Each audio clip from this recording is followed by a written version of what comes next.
ver la grabación.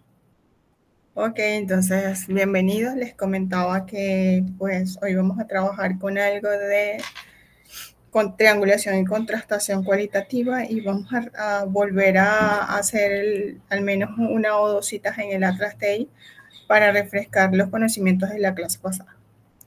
Entonces fíjense que ya nosotros hemos abordado todo lo que tiene que ver con los elementos básicos de la metodología cuantitativa y cualitativa. Ya de hecho, en lo que concierne al título, objetivos o propósitos, las diferencias entre ambas, ya ustedes han podido desarrollar competencias al respecto. Además de eso, hemos trabajado en ambas experiencias con el análisis de datos cuantitativos de una manera introductoria, porque son muchos los datos cuantitativos que podemos aplicar en una investigación, dependiendo del tipo de investigación incluso. Y también hemos hablado del análisis de datos cualitativos. ¿Okay? Para ello hemos utilizado o hemos trabajado con el programa de análisis cualitativo Atlas TI. Hemos aprendido qué son códigos, redes semánticas. Hoy vamos a relacionar algunos códigos que no lo hicimos la semana pasada en aras del tiempo. Y luego que ya nosotros hayamos terminado de relacionar esos códigos que hicimos la semana pasada, entonces vamos a ver qué hacemos entonces con esos resultados. ¿Qué pasa con esas redes semánticas que hemos construido? ¿Cómo las plasmamos? Y es lo que se llama triangulación y contrastación. Entonces, es un proceso largo, pero muy enriquecedor. Yo quería empezar la clase de hoy haciendo una reflexión con respecto al sentido que tiene la ciencia y la investigación. Y leyendo, encontraba una idea de Isaac Asimov que decía que el aspecto más triste de la vida es que la ciencia reúne el conocimiento más rápidamente que la sociedad, la sabiduría. Y es algo, pues, que considero está tangible desde la historia de los tiempos. Yo considero que estamos en un momento de la historia donde la cantidad de conocimiento es abominable, tanto así que ya estamos jugando a ser dioses. Sin embargo, los problemas del mundo y de la sociedad siguen aumentando. Quiere decir que esa gran cantidad de conocimiento no ha disminuido los problemas que hemos estado generando cuando no existía tal destreza humana. Entonces, ¿quién fue Isaac? Isaac era un bioquímico, se dice que era un viajante del futuro, porque para el tiempo él era muy sabio, él apostaba mucho al pensamiento crítico. Y así como nosotros hemos venido hablando de investigación, yo a veces he partido de la pregunta de realmente para qué estoy investigando. Estoy investigando para completar un currículum vitae, una hoja de vida y mantenerme en un mercado competitivo, o realmente estoy investigando para solucionar los problemas de una sociedad. Este investigador era bastante humanista y a pesar de que era muy crítico, él decía, o gracias a que era muy crítico, viéndolo así, que el avance tecnológico, si bien es cierto, tenía ciertas bondades que iban a contribuir a un futuro para la humanidad, también iba a generar una serie de problemas sociales y medioambientales que iban a buscar o iban a tener como impacto muchos problemas. Y yo creo que ahora lo vemos. Nosotros a un clic de la información también estamos a un clic de destruir una juventud que no se que pues ahora con tantas redes, con tantas apariencias, con la facilidad de obtener las cosas, tal vez está en un profundo deterioro. ¿Y por qué digo esto? Porque la investigación debería ser la solución a todos estos problemas. Estos investigadores o nosotros que tenemos esa semilla de la duda, de la incertidumbre, que nos hacemos planteamientos y cuestionamientos no solamente sobre el accionar de la humanidad, sino sobre los propios, tendríamos que preguntarnos a diario si tanto conocimiento realmente nos está sirviendo para algo, si es aplicable, ¿no?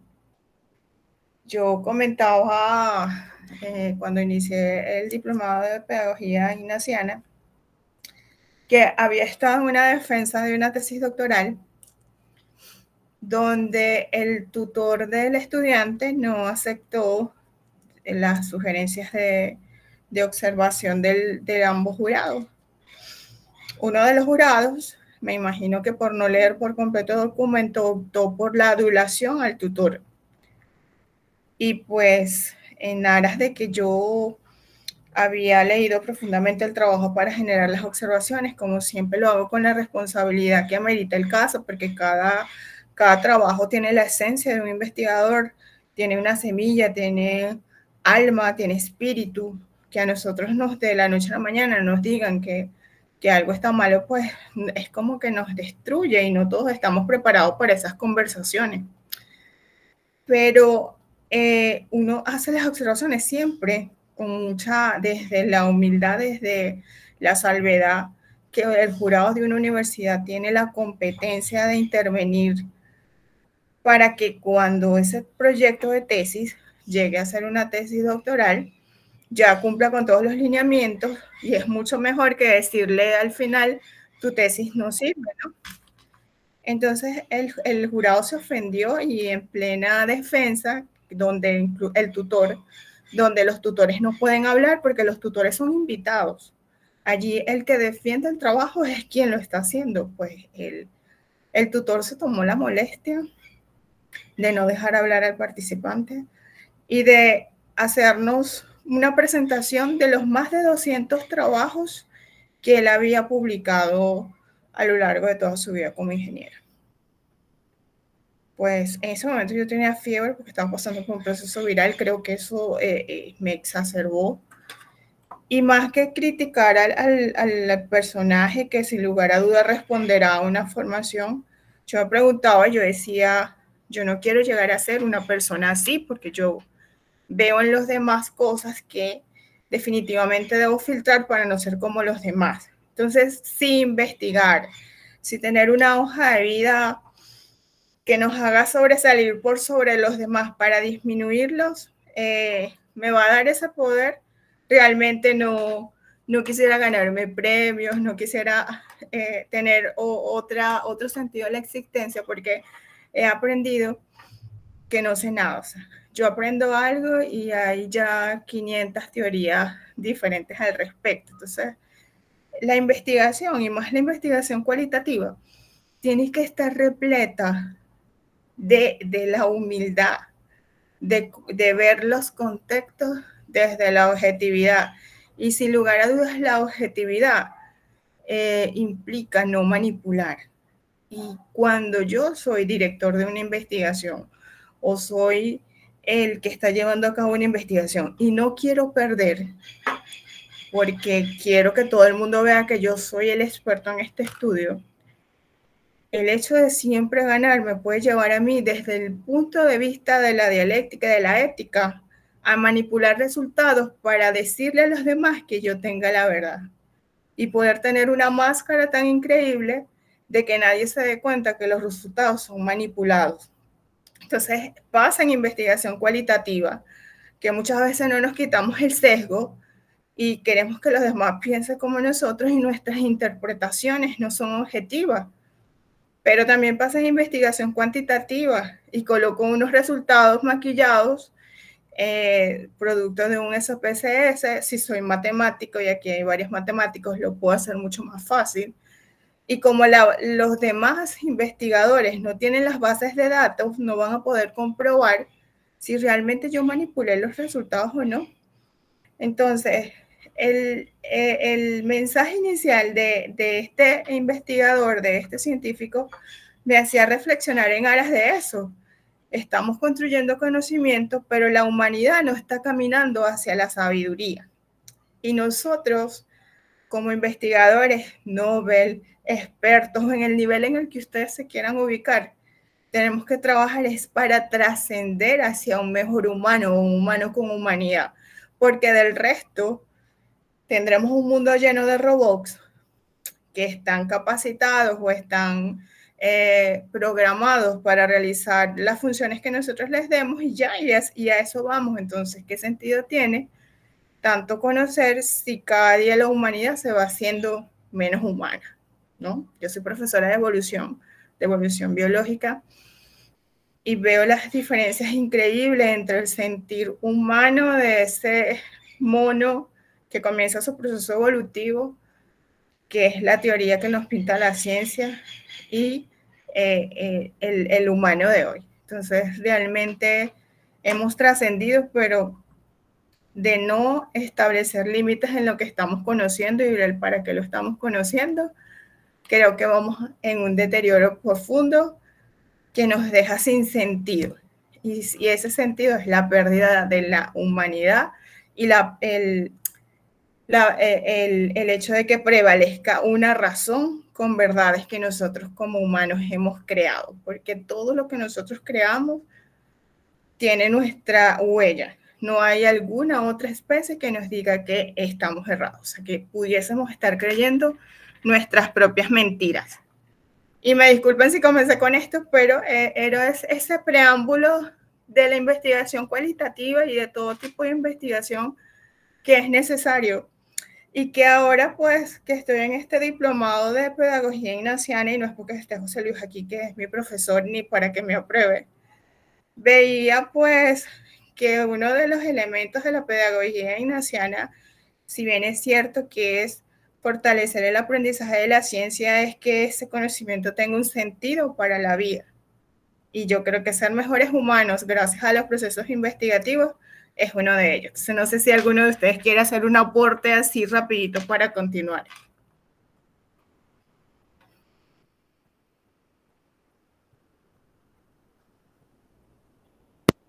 Sí, buenas.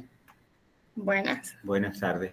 Estaba tratando mientras hacías estas observaciones de encontrar el nombre de un científico que investigó mucho el tema de la clonación, pero no di con el nombre ahora. La cuestión es, estaba hace unos días viendo un video. ¿Hasta dónde llegó este señor? Creo que era en Corea del Norte que lo acogieron porque se descubrió toda la manipulación que él hizo y los engaños a los que llevó a muchas de las mujeres que donaron sus óvulos para él quedar y ganar el premio Nobel. Y lo terminó ganando, creo, mal no recuerdo. Pero el señor, por ese afán de sobresalir, resaltar, cometió errores y faltas a la ética garrafales. No recuerdo ahora el nombre. Entonces, ¿hasta dónde somos capaces de llegar por ganar fama y reputación?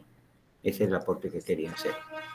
Sí, entonces fíjate, nos cuesta un premio Nobel, pero ¿de qué sirve tener un premio Nobel si hay una manipulación? Y la historia de la ciencia está llena de manipulaciones, y es algo muy triste. Entonces, yo decía, pues, ¿de qué nos sirve tanto si vamos a perder nuestra esencia como persona? Porque yo les aseguro que cuando termine el diplomado los recordaré por el ingrediente que tenía cada uno, más que por el producto o por qué situación. O sea, siempre el aprendizaje debe tener un propósito.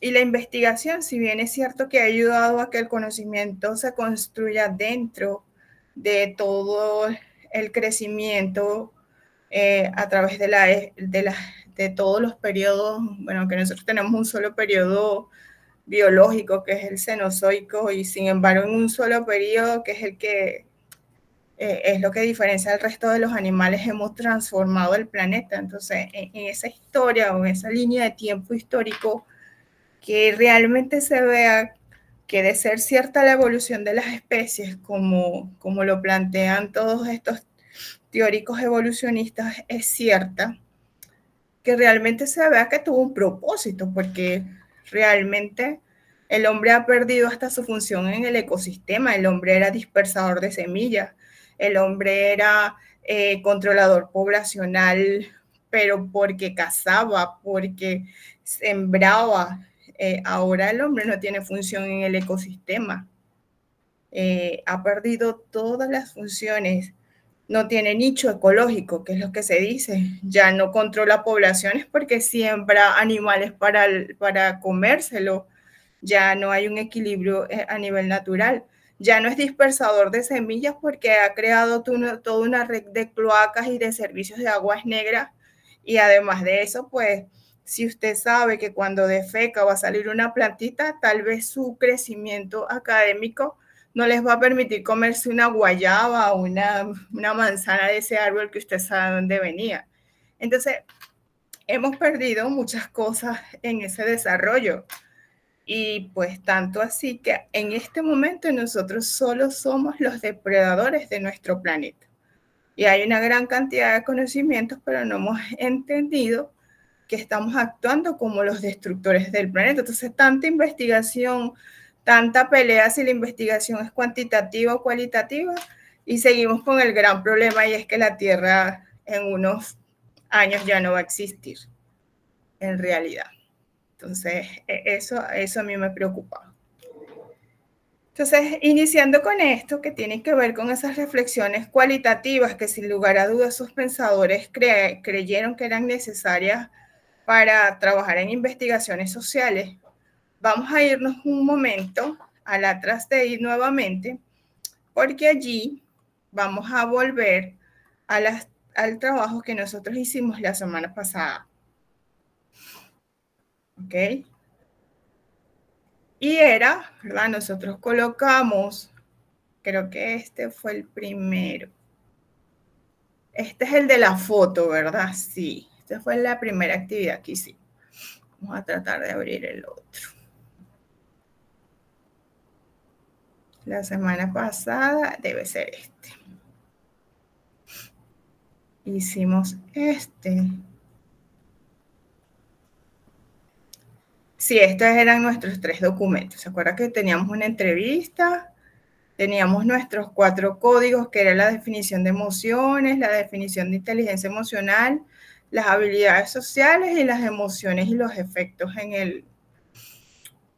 el rendimiento académico. Esas fueron las categorías que nosotros trabajamos la semana pasada. Fíjense que lo que hice fue abrir el proyecto de la semana pasada e inmediatamente ya todo ese trabajo que nosotros habíamos hecho estaba listo.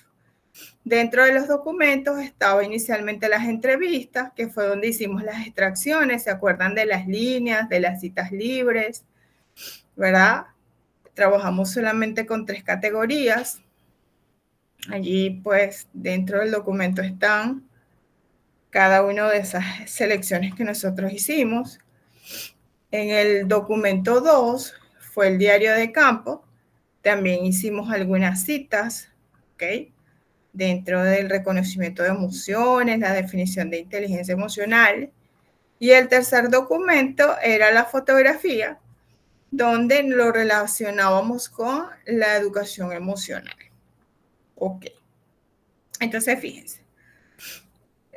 ¿Recuerdan el procedimiento? Agregamos los documentos, luego en los documentos, por lo menos, si había una cita analizando la entrevista relacionada con alguna de las categorías o códigos que establecimos, lo que hacíamos era con el ratón seleccionar la cita.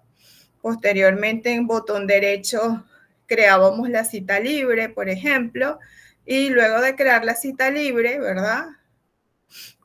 También botón derecho, colocábamos, por ejemplo, asignar códigos, y en asignar códigos nos aparecían los códigos que debíamos colocar. También trabajamos colocando información en cada uno de los códigos para iniciar la triangulación. Lo que hacíamos era activar un código, por ejemplo, en este caso, pudiésemos activar definición de emociones, y de esa manera entonces ya quedaba la cita libre y el código establecido dentro del documento. Ese era el proceder. Les comentaba que debíamos leer a profundidad cada una de las entrevistas, extraer las citas de acuerdo a los elementos que nosotros estábamos estudiando, y ya hemos realizado entonces un proceso de codificación y selección. Pero ahora nos falta crear la red. Esta red es la que va a crear o la que va a contener la red semántica. Y esta red nosotros la vamos a colocar como educación y emociones. Cuando nosotros le damos, ¿verdad? Fíjense que le di en crear entidades, crear red, e inmediatamente me salió o emerge el llamado a colocarle nombre a la red, y lo que hice fue colocarle un nombre. Esta va a ser nuestra red y se va a llamar Educación y Emociones.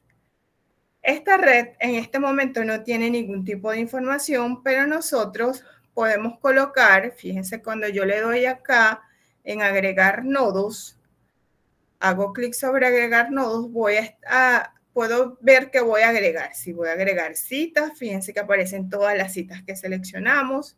Si voy a agregar documentos, aparecen todos los documentos que hemos cargado. Si voy a agregar códigos, me aparecen todos los códigos que he creado. Entonces, ¿qué voy a hacer? Estos códigos yo los voy a transportar desde los elementos, y lo puedo hacer de dos maneras, como lo hice haciendo doble clic sobre el código, o en la parte inferior dice agregar, los agregaría de esa manera. Entonces, si le doy doble clic, inmediatamente pasa a la red, pero si lo selecciono y le doy a agregar, también pasa a la red. O sea que existen diferentes maneras de pasar los códigos hacia la red. Entonces, fíjense, aquí están los 4 códigos que yo he trabajado, y luego de esta selección de citas que nosotros hicimos, de la codificación, viene el establecimiento de relaciones entre los códigos o categorías. Entonces, fíjense, lo ideal es que nosotros tengamos una categoría global, porque hay categorías y subcategorías. Hay categorías que son los macros y que tienen que ver con el propósito o el objetivo general, y hay subcategorías que son los micros o las microacciones que nosotros vamos a hacer, que están relacionados con los propósitos específicos. Entonces, si nosotros hacemos un estudio aquí de la categoría que pudiese englobar estas 3 subcategorías, podemos decir, por ejemplo, que las emociones y los efectos en los resultados académicos puede ser la categoría. Y la definición de inteligencia emocional, las habilidades sociales y la definición de emociones son subcategorías.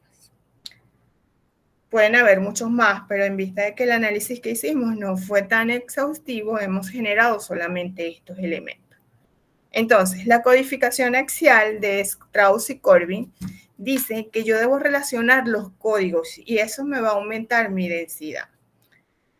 Entonces, fíjense, yo puedo relacionar, por ejemplo, o les voy a hacer la pregunta, ¿ustedes creen que las emociones y el efecto en resultados académicos puede estar relacionado con la definición de inteligencia emocional? ¿Hay relación en estos códigos?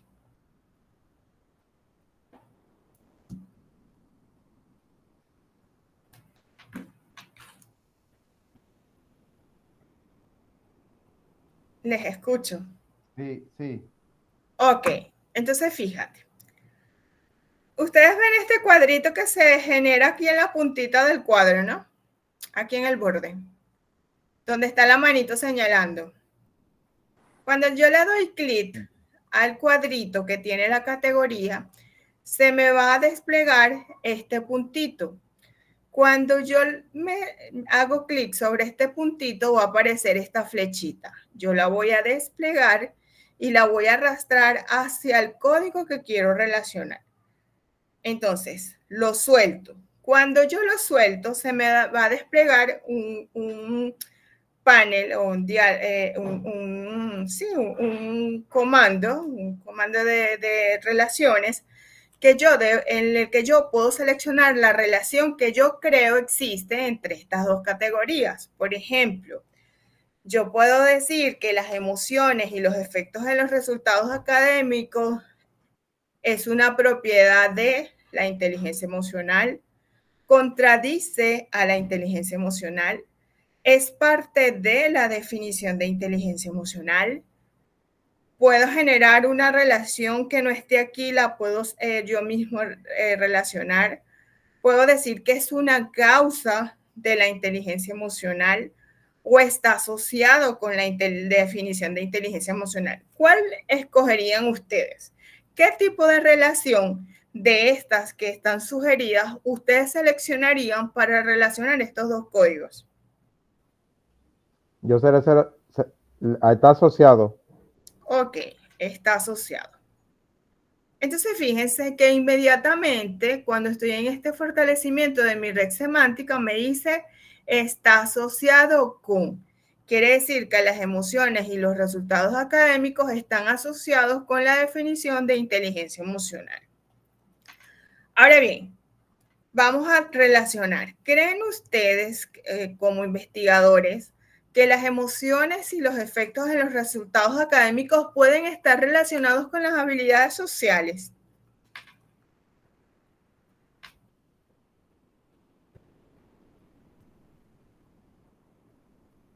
Bueno, disculpe que yo hable tanto, pero yo creo que sí también. Eso está asociado. Ok, tranquilo, Santo, que necesito que hables. Ok, entonces, ¿qué creemos? Es una propiedad de, contradice las habilidades sociales, es parte de, es causa de, es una habilidad social, las emociones, está asociado con, ¿o crees tú que podemos generar un nuevo tipo de relación? Para mí es causa de. Ok, vamos a colocarlo, es causa de. Vamos a imaginar que nosotros podemos, y de hecho lo podemos hacer. ¿Crees tú que la inteligencia emocional y las habilidades sociales también las podemos relacionar?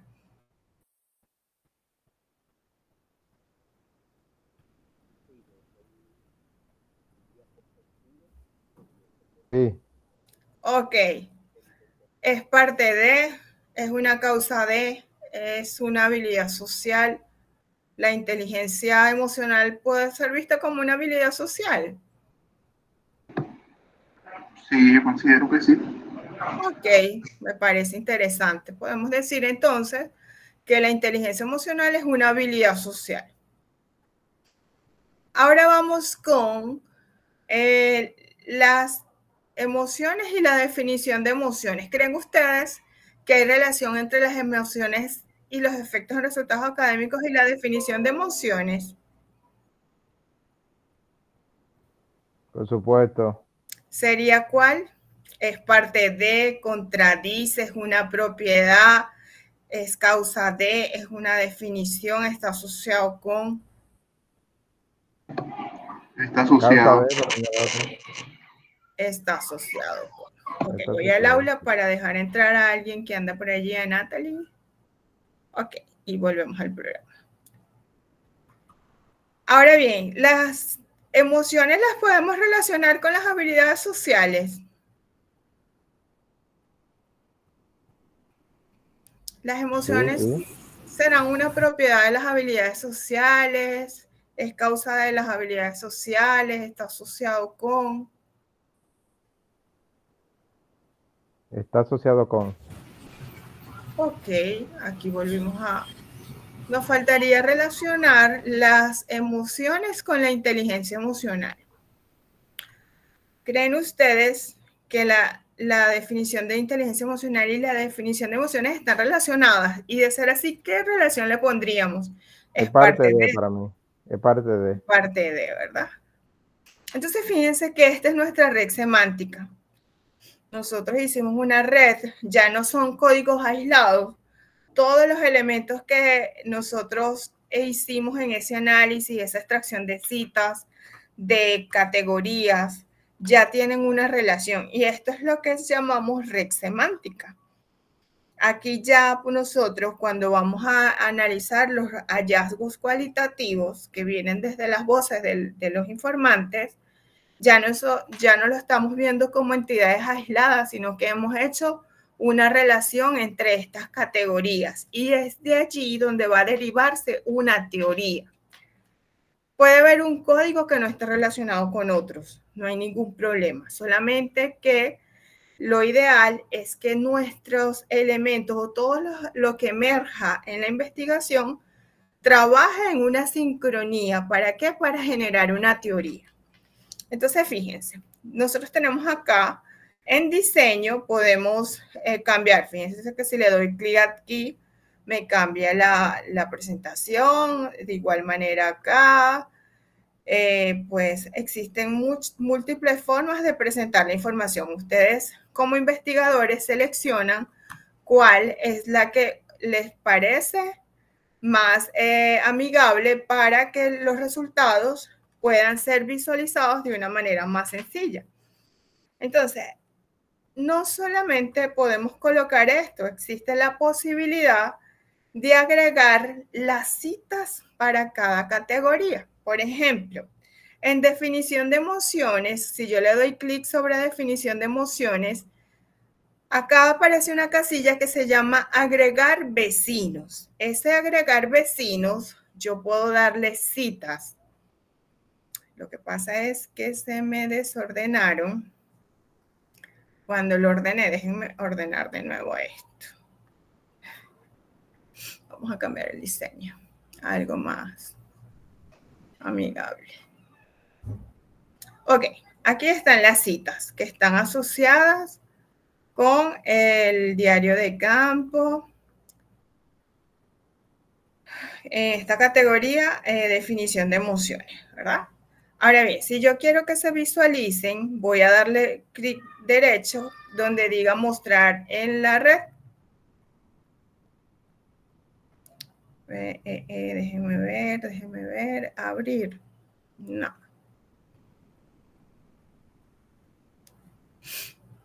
La muestro aquí. ¿Dónde está mi red? La perdí. Acá está. Previsualizar, entonces. Acá, Shot Preview. En donde dice, me voy a ir acá sobre cada una de las citas. Y donde dice Shot Preview, ¿verdad? Que es mostrar el comentario. Allí se me va a desplegar cada una de las citas. ¿Ok? Fíjense entonces que me aparece la categoría y puedo tener las 4 citas. Aquí me faltaría una. Perdón, acá. ¿Ves? Entonces aparecen las 4 citas. Si ustedes ven que es muy cargado colocándole la cita, la suprimen. Lo estoy haciendo para que ustedes vean que existe esa forma de presentar la información. Ahora bien, nosotros también podemos cambiar el color. En donde dice, por ejemplo, definición de emociones, desplegando con el botón derecho podemos colocar, por ejemplo, la podemos colocar en rojo. Hemos cambiado el color. No sé por qué se me mueve a otra pestaña. ¿Ok? Entonces, fíjense que agregando los vecinos podemos colocar las citas. Lo mismo pasaría, por ejemplo, con inteligencia emocional, si las agrego, pero en aras de que vamos a sobrecargarla, no lo voy a hacer con el resto. Entonces, para definición de emociones, yo tengo aquí las citas. Estas citas yo también las puedo relacionar. Fíjense, por ejemplo, aquí también me sale en la esquina, ¿verdad? Superior izquierda, el cuadrito, y yo puedo relacionar este comentario o esta cita con el comentario, por ejemplo, del diario de campo. Y puedo colocar una relación, por ejemplo, esta cita comenta, justifica, explica, expande, critica, apoya o contradice. Vamos a suponer que como es definición de emociones, yo puedo decir que esta cita textual expande la definición de emociones. Quiere decir que estas 2 citas expanden la información sobre la definición de emociones. Puedo hacer, por ejemplo, relacionar esta con esta y decir que explica esta cita con esta cita, explican la definición de emociones y esta, por ejemplo, vamos a relacionarla con esta cita. Vamos a suponer que esta cita con esta cita contradice. Vamos a suponer que aquí estos dos informantes clave se contradicen. Entonces yo no solamente estoy relacionando los códigos, sino que he relacionado las citas. Y aquí la red semántica se hace mucho más compleja. Y estas relaciones entre citas también las puedo generar para el mismo código o para códigos diferentes. Por ejemplo, en definición de inteligencia emocional, yo puedo también cambiar el color hacia un turquesa y de esa manera las voy, cuando les cambio el color me está yendo a otra pestaña y de esa manera entonces voy diferenciando los códigos o categorías.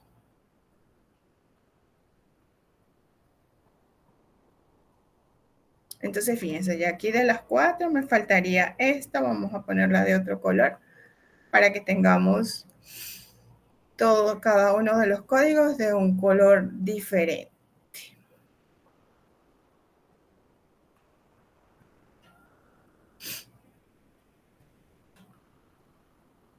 ¿Ok? Si yo quisiera, aparte de eso, mostrar los comentarios de cada uno de ellos, también puedo colocar, ¿verdad? Mostrar comentarios. Y recuerden que nosotros habíamos hecho unos comentarios en cada una de las categorías que tenía que ver con una información teórica sobre la categoría que estamos trabajando. Entonces, ¿qué hice? Me coloco sobre la categoría y donde dice mostrar comentarios, le doy mostrar comentarios e inmediatamente se me coloca la categoría con esa información teórica que yo generé a medida que fui haciendo, ¿verdad?, la selección de los códigos. ¿Qué les parece? En lo que iniciamos seleccionando la cita a la red semántica que hemos construido.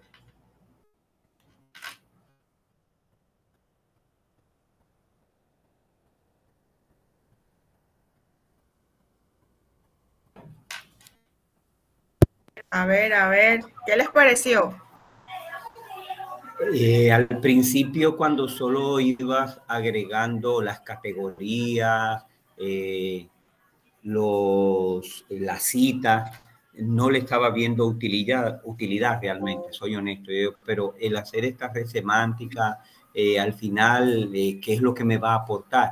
Pero ya cuando a cada una de las categorías le ponías el comentario, digo, pero espérate, porque ya yo tengo una cita de un investigador que me da la definición de emoción y veo cómo esto se relaciona con otra. Entonces, a la hora de uno luego empezar a elaborar sus teorías, hacer sus interpretaciones, aquí hay muchos datos de donde uno saca. Claro, ya allí comienza el proceso de construcción de la red.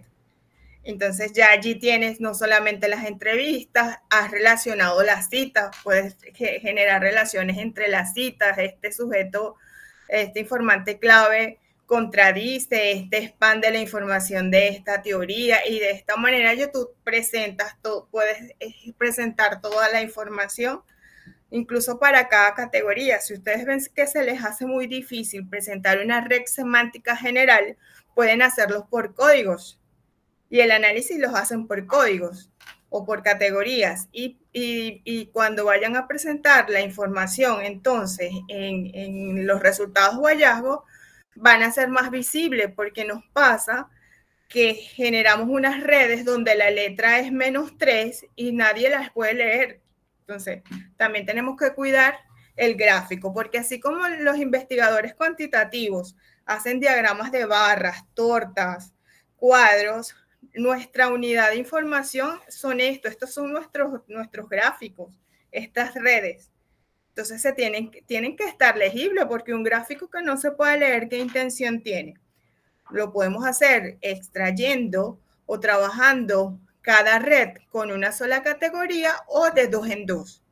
¿Para qué? Para no congestionar el gráfico. ¿Ok? ¿Alguien más? Sandro. Sí, yo, profe. Ok, te escucho. Mi pregunta iba relacionada con eso, con como cuando lo voy a llevar a la tesis, el tamaño, la fuente, y si eso se puede copiar per se, y si se puede copiar como texto, no como una imagen. Lo podemos guardar como imagen, lo podemos guardar en PDF, o podemos hacer una captura de pantalla. Vamos a suponer que lo guardamos como imagen. Vamos a colocarlo acá en el escritorio. Lo coloco en el escritorio, educación y emociones. Acá me lo guarda, fíjate, aquí está. Voy a copiarla y me voy a ir a un documento, un Word. Fíjense esta red está tan cargada que no se ve. Yo se la coloco aquí de manera de información, pero esto ni colocándolo en el 200, o sea, mira, en el 324 es que yo veo esta información. Entonces, no es la intención. Esta red semántica fue hecha con la versión 9, por eso es que se ve la diferencia. ¿Ves? Ahora bien, en esta, fíjense, tampoco se ve la información y no es el deber ser. Yo puedo copiar acá mi gráfico y tratar de jugar a que se vea. Si considero que aún así, corrigiendo la letra, no hay mejoría, entonces debo parcializar la red semántica, que quede legible, porque de esta manera no estamos haciendo nada. Y sin embargo, esta se ve mucho más que la anterior. Recuerden también que cada institución tiene unas normas de presentación de cuadros y gráficos, entonces a veces los márgenes hacen que las figuras sean mucho más pequeñas. Entonces tenemos que considerar, lo ideal es entonces que esas redes semánticas tengan una información que se pueda visualizar. Entonces, una vez que yo construyo mis redes semánticas, voy a hacer el análisis de los hallazgos. Acá pues coloco mi red semántica con el nombre de la figura dependiendo de la norma y comienza mi proceso de análisis. Y ya vamos a hablar un poquito más en las diapositivas sobre esto. Pero fíjense, yo aquí por ejemplo les hacía un ejemplo. Tal como se aprecia en la red semántica educación emocional se presentan 5 categorías. Bueno, esto es porque en la anterior habían 5, ¿verdad? Estas son definición de inteligencia emocional con una densidad, ya vamos a ver eso, ¿se acuerdan de la densidad del enraizamiento, verdad? En este caso no se la pusimos, pero también se la podemos colocar. La densidad de enraizamiento se lo vamos a colocar en vista, mostrar densidad y mostrar enraizamiento, y se colocó aquí. ¿Por qué es necesario colocar la densidad y el enraizamiento? Porque la densidad y el enraizamiento nos van a decir el número de códigos y las relaciones entre los códigos. Y ya cuando nosotros nos vamos acá y nos vamos a códigos, fíjense que aumentó. El enraizamiento, por ejemplo, de definición de emociones es 5, o sea que hay 5 citas para emociones y hay 3 relaciones, o sea que hay 3 categorías que se relacionan con definición de emociones. La definición de inteligencia emocional tuvo 4 citas en los 3 documentos y se relacionan con 3 códigos. Las habilidades sociales tuvo una sola cita y se relaciona con 3 códigos, mientras que las emociones y sus efectos en los resultados académicos tuvo 2 citas y se relacionan con 3 códigos. Entonces, esos son los resultados de densidad y enraizamiento. Cuando yo estoy haciendo el análisis cualitativo, puedo o debo informar cuál es la densidad de cada categoría, diciendo que hay 3 categorías vinculadas y un enraizamiento de 2. Esto quiere decir, los 2 son los números de voces o de expresiones que encontré en el documento para esa categoría. Los informantes clave entrevistados dejaron entrever el manejo de un débil concepto de la inteligencia emocional, relacionándolo más bien con experiencias vividas. Es así como los informantes 1 y 2 expresan. Y allí voy a colocar las voces. el informante clave 1, esta es la cita, y el informante clave 2, esta es la cita. Estas ideas expresadas en las voces de los informantes guardan relación con lo planteado por Rafael Vizquerra, quien plantea que la inteligencia emocional es un conjunto de competencias y habilidades que nos permiten conocer, gestionar y expresar nuestras emociones de forma apropiada, facilitar la interacción social y afrontar eficazmente los desafíos de la vida. Y aquí yo puedo continuar todo ese proceso de contrastación. Entonces, construyo la red semántica en Atlas TI y posteriormente en el análisis de los hallazgos, al igual que cuando voy a presentar un gráfico de barras o porcentajes, debo hablar de la densidad, del enraizamiento, del número de documentos procesados y debo comenzar a relacionar las citas dentro de este discurso. Pero ya yo les voy a dar la estructura de la contrastación. ¿Hay alguna pregunta sobre esto?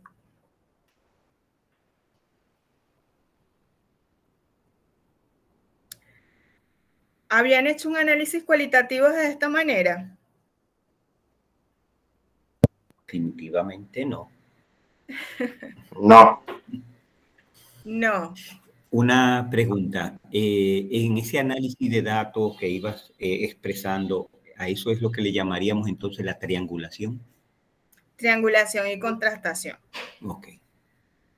Sí, esa es. Y es el grueso. Lo importante no es hacer la red, o sea, la red semántica es como es el gráfico, así como cuando en SPSS o en Excel hacíamos esos cálculos, ¿verdad? Es el gráfico necesario, pero lo fuerte de la investigación cualitativa es el análisis de la red. Es lo más difícil de realizar. Entonces, en las diapositivas, ¿hay alguna pregunta sobre el programa para volver para hacerla en este momento y ya comenzar con todo lo que tiene que ver o con lo que es triangulación y contrastación?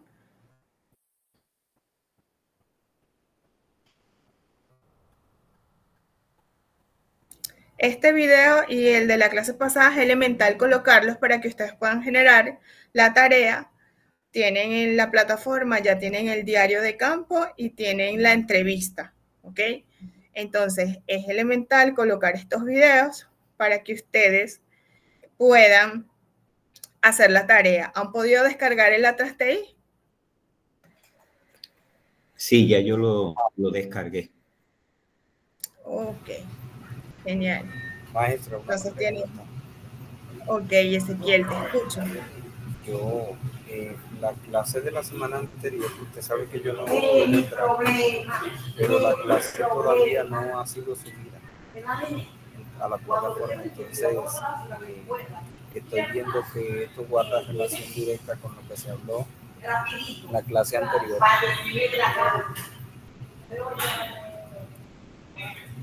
Se escucha mal. Si quieres lo escribes, Ezequiel, lo puedes escribir. Okay. Para que no Él dice que el video todavía no se puede ver de la semana pasada. Sí, tranquilo que eso yo le voy a comentar a Abdul para que por favor lo coloque en la sala, no hay ningún problema. Y que entonces él tuvo dificultad la clase pasada y por lo tanto se siente un poquito como desubicado. Bueno, con el video te vas a poder ubicar un poco mejor. Recuerda también, no sé con quién estás tú en el grupo, Ezequiel. Yo he podido entender lo que usted ha estado explicando, pero veo que necesito ver como quiera el video, porque se relaciona. Yo ya yo había descargado el Atlas TI desde cuando usted lo había dicho en la ocasión anterior, pero no lo he usado todavía. Ok.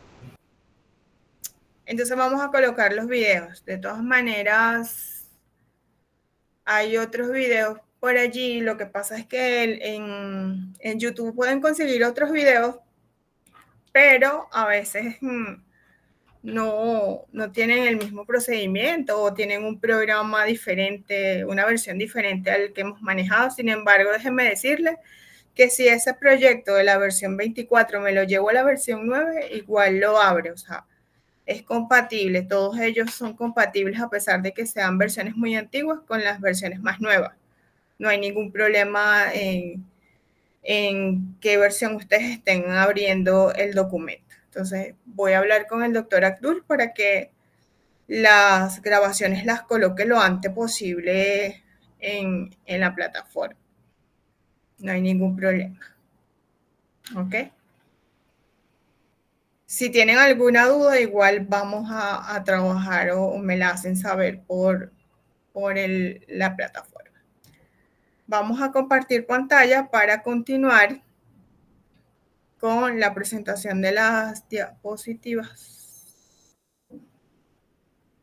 de la clase de hoy.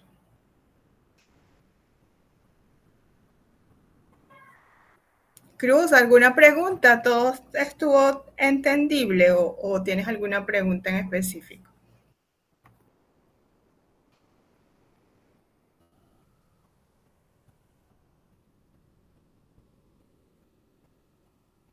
Ok.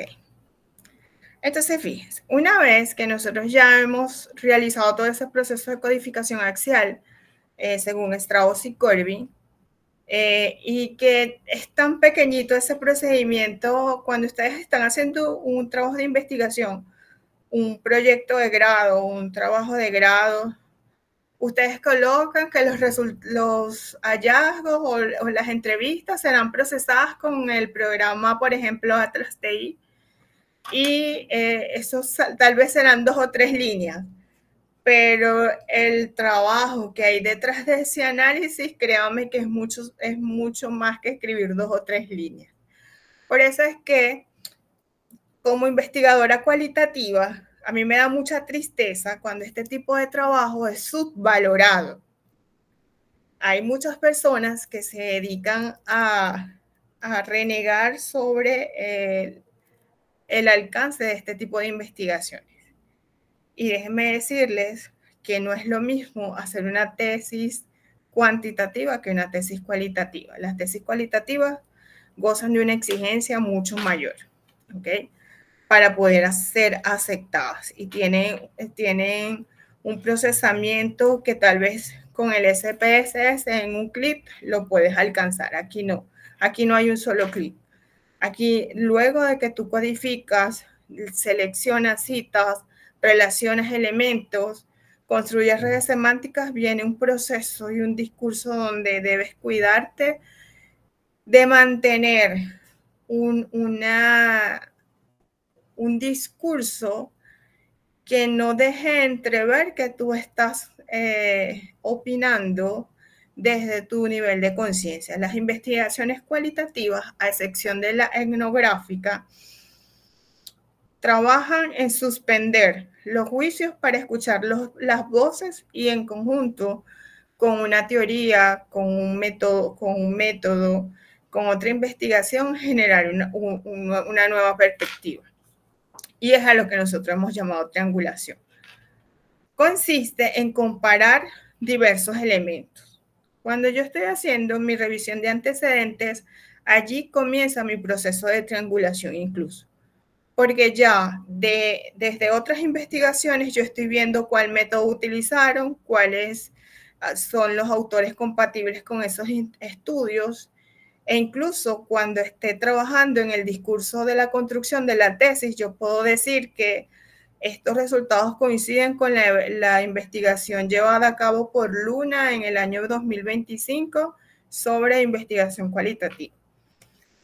Puedo comparar en método, en perspectivas, e incluso puedo buscar 3 expertos en la temática y en base a su experiencia o su opinión sobre alguna categoría, comenzar ese proceso de triangulación.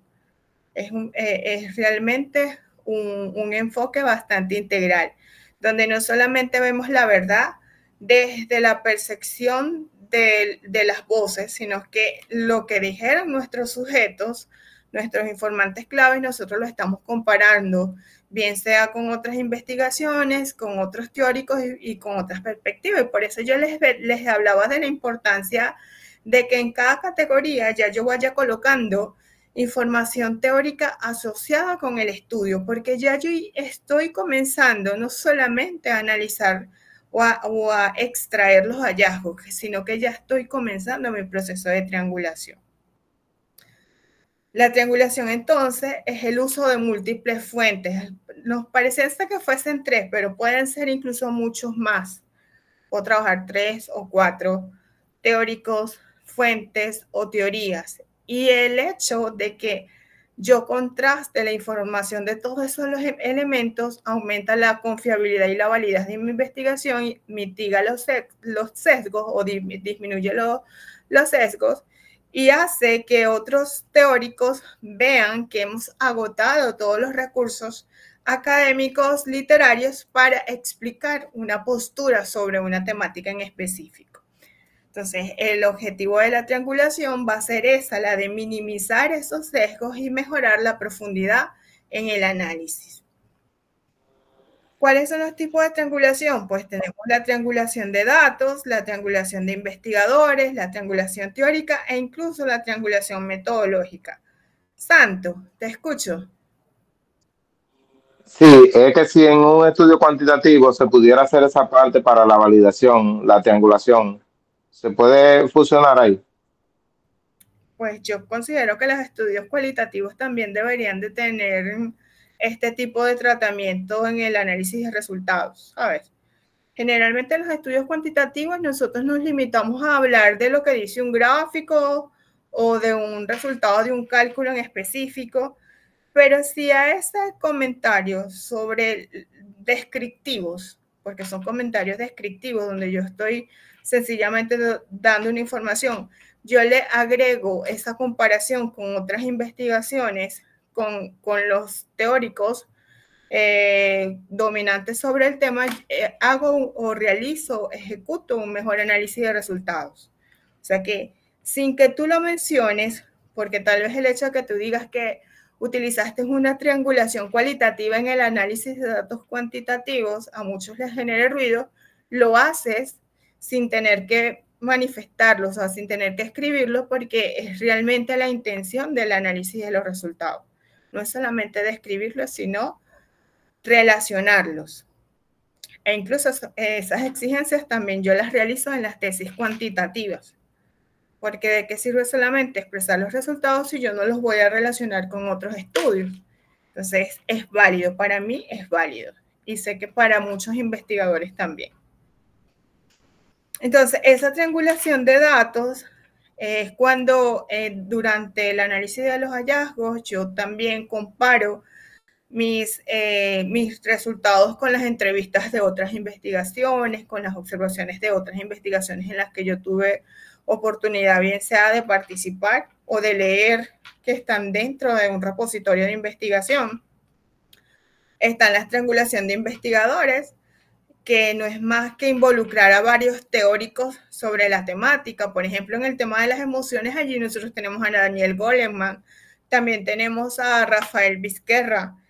Yo puedo trabajar con todos estos investigadores expertos en la temática para generar una triangulación de investigadores. Al igual que las teorías, si por ejemplo mis resultados se relacionan con la educación emocional, con la educación bancaria de Paulo Freire o con otro tipo de elementos, yo allí también lo puedo hacer. O sea, puedo relacionar las teorías para interpretar los resultados y la triangulación metodológica, que sería más o menos de lo que hemos hablado, Santo. Yo puedo combinar en métodos mixtos el análisis de algunos resultados cualitativos y cuantitativos. Y eso es lo que se llama complementariedad paradigmática. ¿Ok? Entonces, estos tipos de triangulación son válidos para el análisis de los hallazgos. ¿Cuáles son las ventajas? Evitar la subjetividad, mejorar la credibilidad de la información y como les dije, ya que, por ejemplo, la validez cuantitativa, nosotros existen diferentes índices que yo puedo emplear, aparte de la selección de los expertos.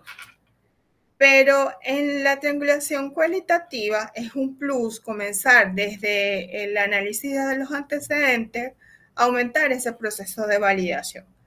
¿Por qué? Porque como no hay números y la objetividad pudiese estar en tela de juicio, porque es incluso una investigación aplicada a un solo contexto en específico, puede aumentar los sesgos. Entonces, las ventajas de triangular es eso, mejorar la credibilidad. ¿Cuáles son los desafíos? Los desafíos son todos esos problemas o inconvenientes que nosotros tenemos que superar cuando estamos triangulando. Tal vez no agotar todas las fuentes. A veces llegamos y leemos un solo autor y solamente utilizamos ese autor para reforzar una teoría o construir un elemento teórico para tratar de explicar el fenómeno. O sea, debe ser un análisis mucho más profundo. Puede ocurrir también que existan conflictos entre lo que dicen los informantes clave y lo que dicen la teoría, y el investigador se sienta con ciertas dudas de qué es realmente la intencionalidad o cuál va a ser la construcción teórica que se va a generar si hay discrepancias entre lo que dicen los afectados y lo que dice la teoría. Sin embargo, esa también es una oportunidad para criticar otros trabajos y cómo abordarlos. Realmente, y recuerdo mucho a José Luis cuando él nos hacía la salvedad de que se preguntaba si realmente él estaba viendo el fenómeno desde su óptica o estaba intentando entender lo que decían los demás. Entonces, ese poché de Husserl, que es despojarnos de nuestras creencias para realmente nosotros lograr tener una información con una construcción teórica impecable, trabajada, agotada de información, porque recuerden, como les dije, cuando ya nosotros en investigación cualitativa sentimos que no estamos encontrando algo nuevo, es allí donde tenemos una zona realmente cubierta. Pero si usted cada vez que revisa una investigación se encuentra con un elemento nuevo que no había considerado, usted no ha llegado al culmen de esa teoría. O sea, que debe agotar todos los elementos hasta que yo no aparezca uno más. Y es allí donde pudiese generar una nueva visión, una nueva teoría o una nueva perspectiva. Pero esto es mucho más exigente en una tradición cualitativa que nosotros hablamos que se llama teoría fundamentada.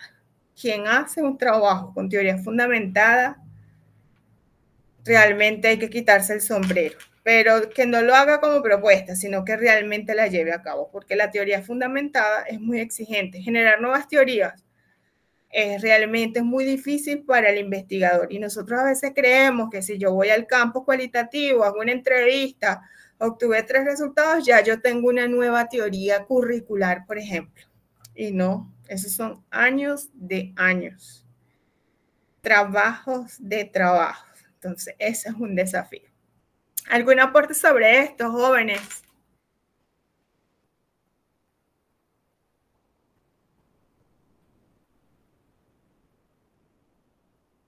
¿No?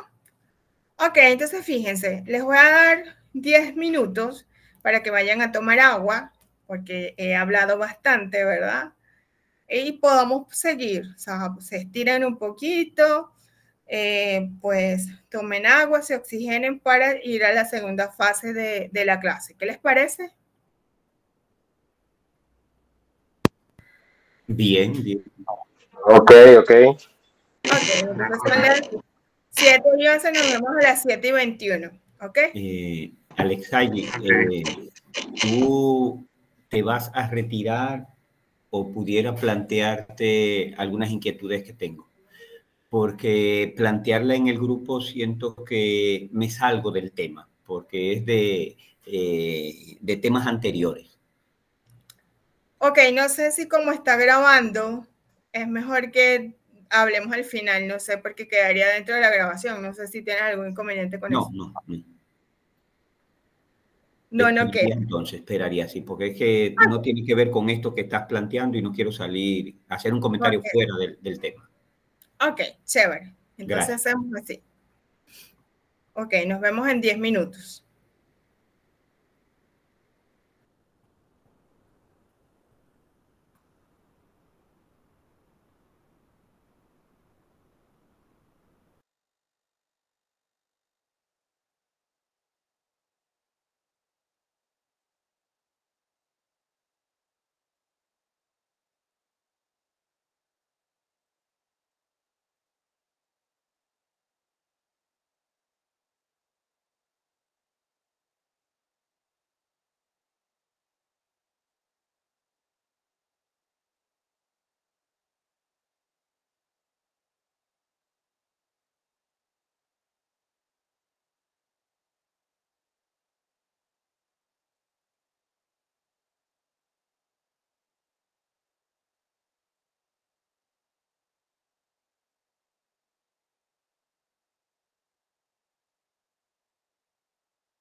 Ok, ¿andan por allí?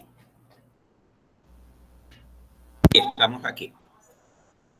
Ok, yo les quería comentar que esta semana que pasó yo estuve en conversaciones con el doctor Artur, porque yo le comenté que iba a generar una actividad para recuperar, para que ustedes se recuperaran en cuanto al récord del módulo 1, sobre todo, que creo que es el que está más difícil. Sin embargo, aún hay varias personas que no han entregado la tarea 2, del módulo 2, la tarea final. Entonces, él estuvo de acuerdo, él me dijo que sí lo podía hacer, me estaba dando las directrices de que no lo colocara como una actividad en el módulo. Eso lo estamos hablando, conversando, porque es como una actividad para solventar o remediar esas calificaciones, y para que ustedes sepan que eso ya yo lo he venido trabajando por allí. Otra cosa que quería comentarles es que esta última módulo, aparte de lo que nosotros hemos venido trabajando de este proceso que van a hacer en el ATASTAI, que es la próxima evaluación con el diario de campo, también hay una evaluación que es un resumen o un microproyecto que lleva una propuesta de investigación cualitativa y que presupone o tiene un valor del último 10%. En esta evaluación sumativa, ustedes deben colocar el título de la investigación, un planteamiento del problema y justificación. Ya allí le daré mayores directrices. Es algo muy sencillo, no es un proyecto como tal exigente. Lo que quiero es que hagan una propuesta investigativa cualitativa con sus propósitos de investigación, la selección y justificación del enfoque metodológico de acuerdo a las tradiciones que nosotros vimos, la descripción de las técnicas e instrumentos para la recolección de datos, una propuesta para el análisis de datos y las consideraciones éticas que tienen que ver con esto de los consentimientos informados y el análisis de la información. En este momento, los criterios de evaluación son la coherencia entre problema, propósitos y metodología, la justificación del enfoque cualitativo elegido, la pertinencia de las técnicas e instrumentos seleccionados, la viabilidad y ética de la propuesta y la claridad en la redacción y el uso correcto de la terminología. Entonces, esta sería la última evaluación sumativa de este módulo y ya a nosotros nos queda una sola clase. Sin embargo, pues ya ustedes algunos tienen esta propuesta cocinada y se las digo el día de hoy para que ya vayan organizando esta información. ¿Ok? ¿Alguna duda al respecto? Pero esta tiene que ser cualitativa. Cualitativa. Sí, por eso como algunos de ustedes se van a quedar con un artículo cuantitativo, esto va a ser como una propuesta, un paper, un adelanto de trabajo, donde se va a quedar solamente en propuestas para aquellos que no van a trabajar con investigación cualitativa. Pero sí me interesa que ustedes vean la diferencia entre los propósitos, el título, la metodología asumida. Entonces, es como un ejercicio que vamos a hacer para ver cuál es el comportamiento en cuanto a redacción, a establecimiento de propósitos y pues a la información que presenten en cada uno de estos elementos que les está solicitando esa tarea. Pero como les dije, no es un proyecto como tal, o sea, no estamos hablando de una extensión de páginas importantes, más sí va a tener los elementos estructurales de una investigación cualitativa. ¿Ok? Bueno, entonces seguimos. Hablábamos de los desafíos de la triangulación, ¿ok? Y pues las aplicaciones prácticas para todo. Nosotros podemos utilizarlo a nivel de cualquier disciplina, cuantitativa o cualitativa. ¿Por qué? Porque este contraste de información nos ayuda a potenciar nuestros análisis investigativos. Si bien es cierto, cada una de las ciencias tiene una intencionalidad objetiva, En ambas hay que analizar y el análisis incluso se hace desde la hermenéutica como técnica cualitativa, en investigaciones cuantitativas también. O sea que no son solamente las disciplinas científicas las que pueden apoyarse en una triangulación. Y era lo que yo les comentaba, que incluso cuando ustedes están haciendo un artículo de investigación, que en la metodología ustedes coloquen que asumen una investigación, por ejemplo, si es documental, trazada desde la hermenéutica y con un análisis y construcción de redes semánticas, ya eso les da un análisis a nivel de metodología de la información mucho más científico, a que ustedes digan que revisaron fuentes en internet, hicieron un análisis de documentos, pero ya el hecho de colocarles estos nombres que a cada una de las técnicas empleadas y reflejarlos en redes semánticas le da una solidez al artículo que ustedes están haciendo. También lo pueden hacer en un informe. Si ustedes tienen que generar un informe, algún departamento de la institución que tenga que ver con alguna actividad que hayan implementado en una actuación, pues todo este tipo de abordaje cualitativo, el análisis de las situaciones, de las observaciones, las construcciones de todos estos elementos, pueden ayudarlos a ustedes a generar unos mejores documentos. En fin, entonces, cada una de esas categorías se va a comportar como un caso de estudio o un modo en específico. ¿Por qué? Porque esa triangulación que nosotros realicemos por categorías y subcategorías nos va a ayudar a combinar métodos, a generar descubrimientos teóricos, a comprender el contexto, y todo esto nos ayuda a sustentar este tipo de investigación. Y pues yo les generaba acá una guía para la contrastación en una tesis cualitativa. ¿Hay alguna duda hasta ahora? El resto se fue Valerie, Natalie. Junior, ¿tienes alguna duda? No, no tengo preguntas hasta ahora. Ok, Ezequiel, pues está por allá. José Luis. Todo claro.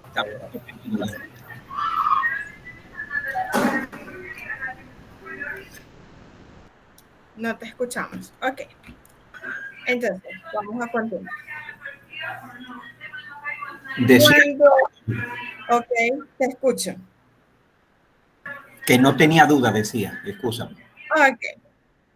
Cuando yo estoy haciendo este proceso de contrastación cualitativa, hay ciertos autores que establecen una estructura de cómo yo debo contrastar las ideas de esos hallazgos. Entonces, hay mucha literatura. Está el libro de la doctora Ana María Rusque, está Martínez Migueles, que es un venezolano también, que también ha generado su granito de arena en este campo muy valioso. Está el doctor Pazandín, que también tiene unas ideas grandiosas al respecto. Y pues Phantom, cada uno de ellos ha generado ciertos tips de cómo se debe contrastar una tesis cualitativa. ¿Por qué?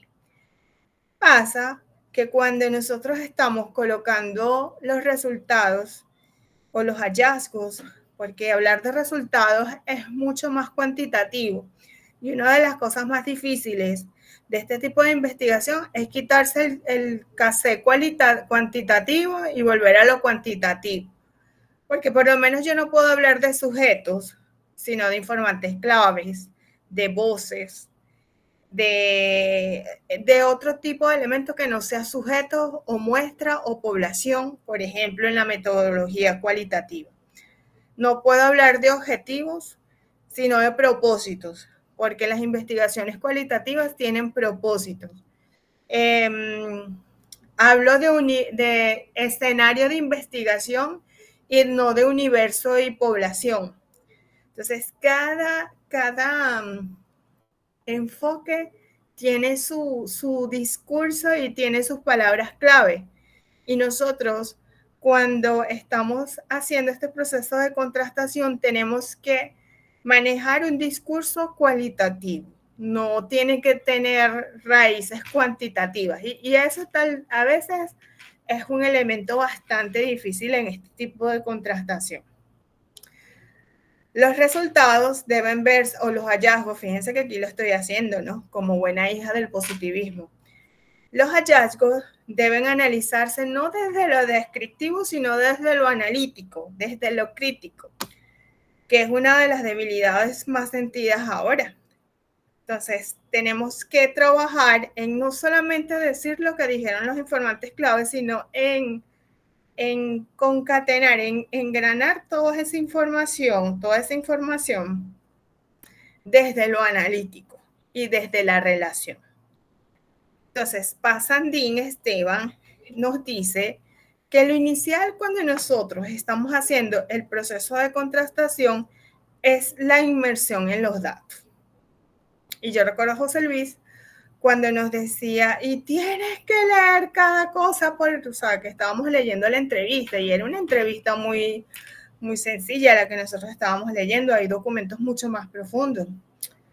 Sí, la inmersión en los datos, es que yo debo leer, si hice 15 entrevistas tengo que leer a profundidad. Es lo ideal. Ahora la IA lo hace mucho más rápido, pero algunas personas no están de acuerdo con esa situación y prefieren incluso ni siquiera utilizar Atlas TI, sino hacer todo a mano, o sea, todo por la ruta humana, o sea, selecciono en Word, copio, pego, hago esto, o sea, mucho más lento, porque en este siglo aún hay personas que le tienen miedo a la tecnología y prefieren escribir en un cuadernito y relacionar posteriormente los hallazgos que sumergirse en algún programa alegando que eso le quita profundidad a la investigación. Entonces, yo lo que les recomiendo en realidad para los interesados en este tipo de investigación es que utilicen bien sea el Ethnograph, el En Vivo o el Atlas TI, que se valgan de alguno de ellos, porque yo he hecho este tipo de investigación en PowerPoint, Word, Microsoft Word o incluso a mano, y no demora demasiado tiempo. Entonces, es mucho mejor utilizar este tipo de herramientas tecnológicas para el análisis de datos cualitativo.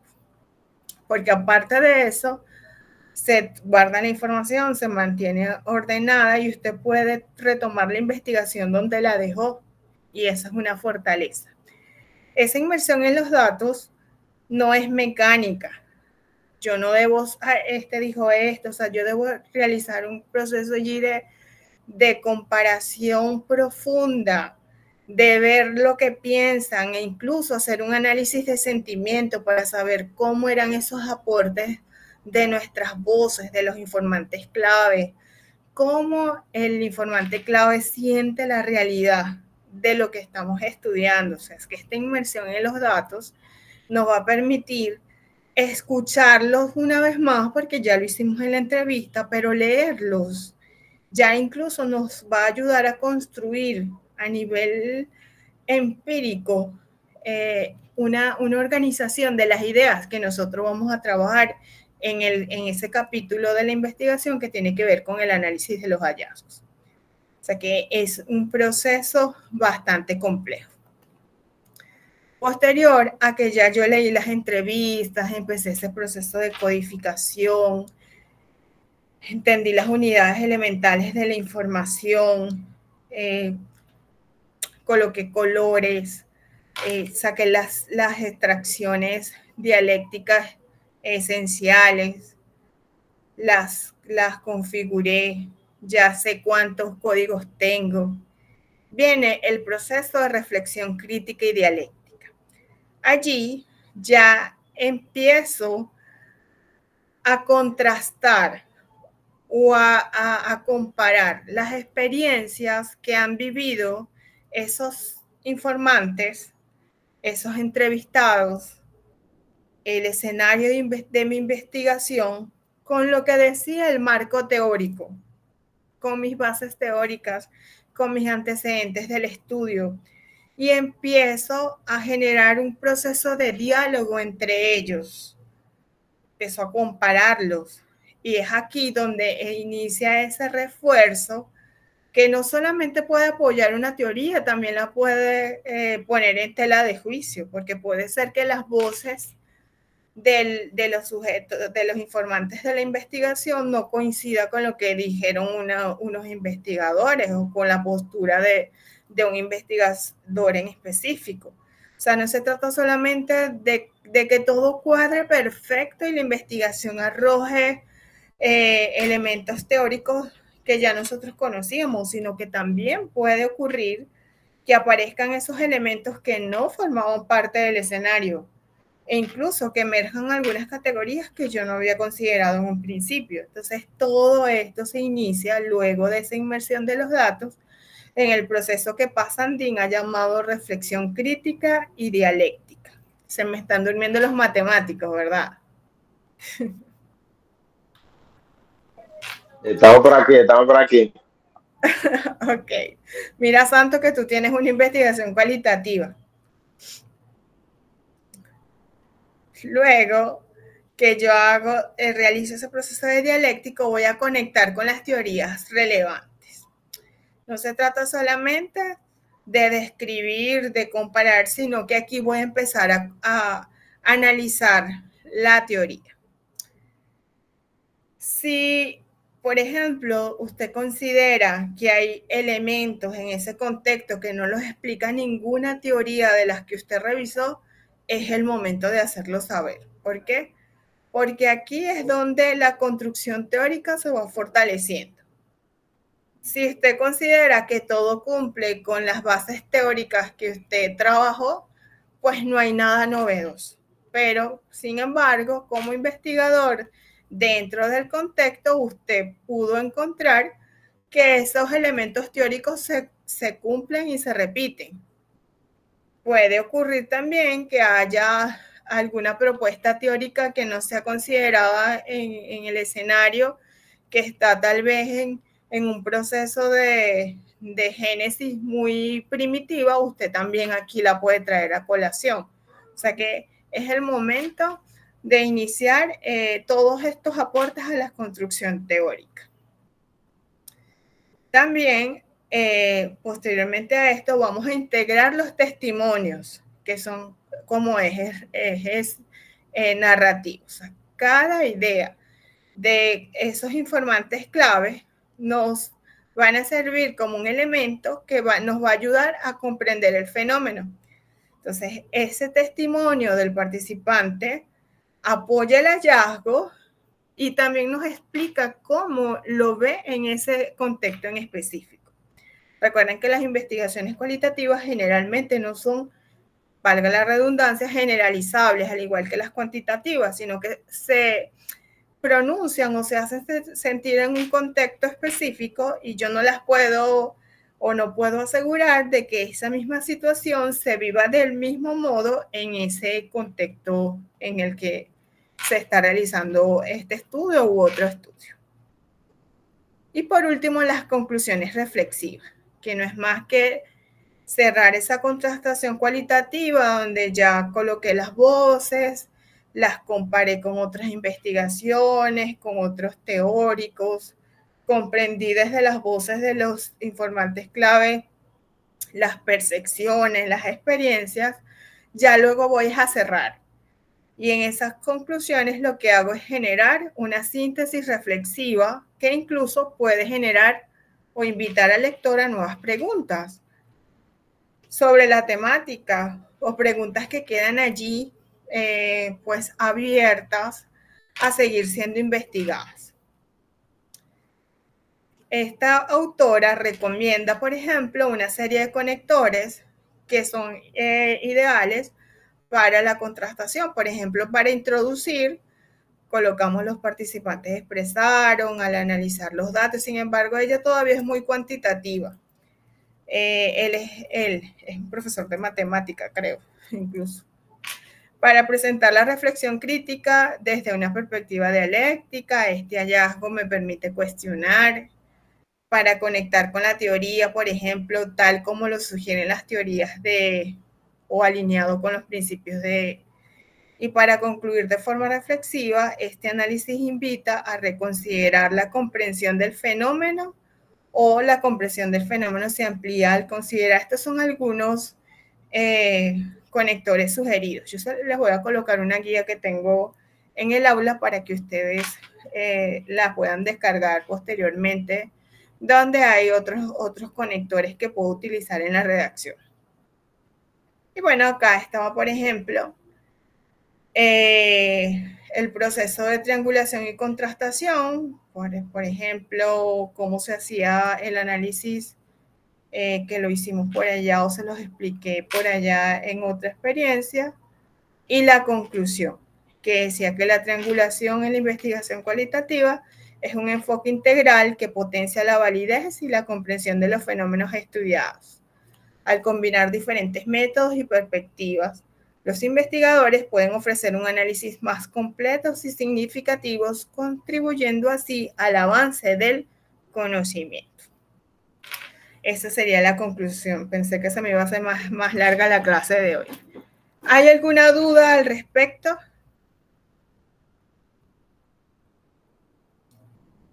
Que tengamos que aclarar.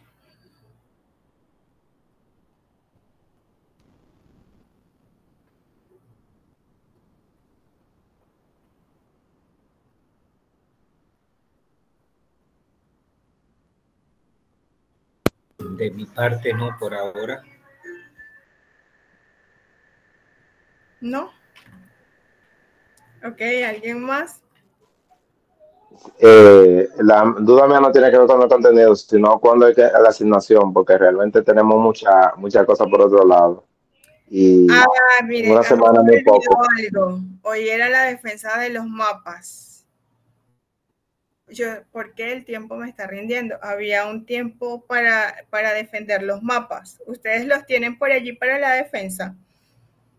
Eso es lo que me falta para terminar de calificar.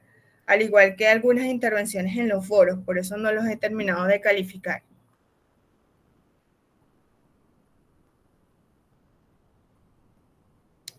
Tienen por allí los mapas para defenderlo. Es una presentación rápida. Yo no. No, ¿y tú estás con quién, Santo? ¿En el grupo? Con Junior y Daniela. Ok, ¿alguien más? Yo trabajé con Alcántara, Valerín, en el grupo de ellos, pero no tengo el mapa ahora. No lo tienes ahora. Sí, yo sé por qué la clase.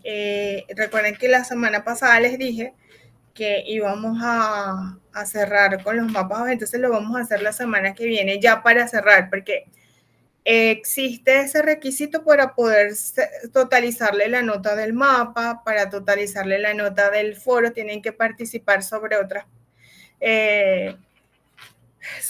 participantes, entonces yo llego y los leo y corrijo, pero como no han participado sobre otros, no puedo colocar la calificación final. Entonces, eso me ha impedido cerrar las otras evaluaciones. Esta semana yo voy a abrir las actividades hasta el domingo, de manera tal que se pongan al día, y la semana que viene ya tener totalizadas las participaciones anteriores y cerramos con la mini defensa del mapa que tienen pendiente, ¿ok? La defensa del mapa, ¿tenemos que participar el grupo completo?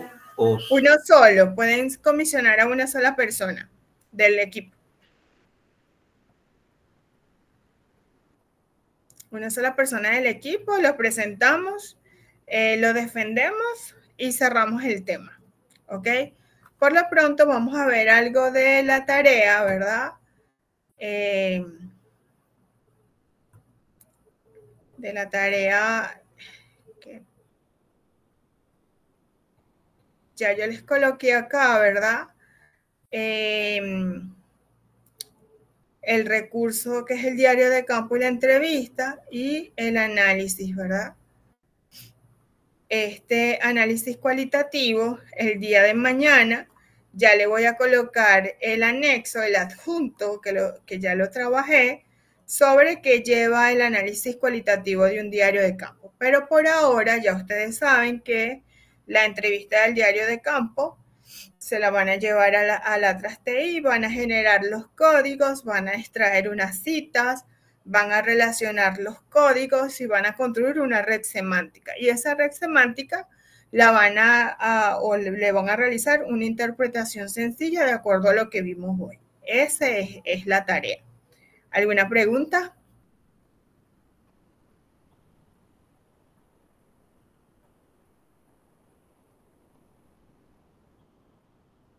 ¿No? Ok, entonces vamos a terminar un poquito antes por esto de que no se defiende el mapa. Vamos a, por favor, organícese para que la semana que viene, en vista de que es la última clase de este módulo, ya podamos cerrar ese tipo de actividad. Allí vamos a hablar sobre esta última evaluación que vamos a trabajar cualitativa. Esta semana yo también les voy a colocar el documento con la extensión, por ejemplo, del planteamiento, de la justificación, pero como les dije, va a ser un trabajo que va a quedar en un paper, un adelanto, donde me interesa ver pues cuáles fueron sus destrezas o cuáles destrezas cualitativas ustedes potenciaron con el desarrollo de este módulo.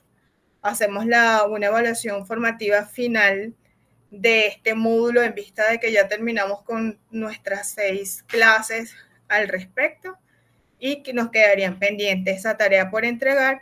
Avanzamos al último módulo, que es donde ya vamos a trabajar con un producto final, que es el que va a ser evaluado, o el 25% que queda para ser evaluado sobre el 100. Y como les dije, puede ser una propuesta de un artículo o una propuesta de un trabajo de ascenso o de grado que ustedes estén trabajando. Es el momento de entregarlo en ese último módulo para esa revisión, que esta humilde servidora pudiese ayudarles a construir de ese trabajo y que quede un recurso que ustedes puedan publicar en alguna revista o dentro de la institución, pues dar a conocer. ¿Ok? Entonces, nos despedimos. ¿Alguien que quiera aportar algo para despedirnos? Una pregunta después que se vayan después de José Luis. Ok. Entonces terminamos. Los que se quieran retirar, pues retírense. Vamos a cerrar. Éxitos, sigamos trabajando. Cualquier duda, pues me la hacen llegar. Abrazos. Y pues gracias por la atención de la noche de hoy. Feliz descanso.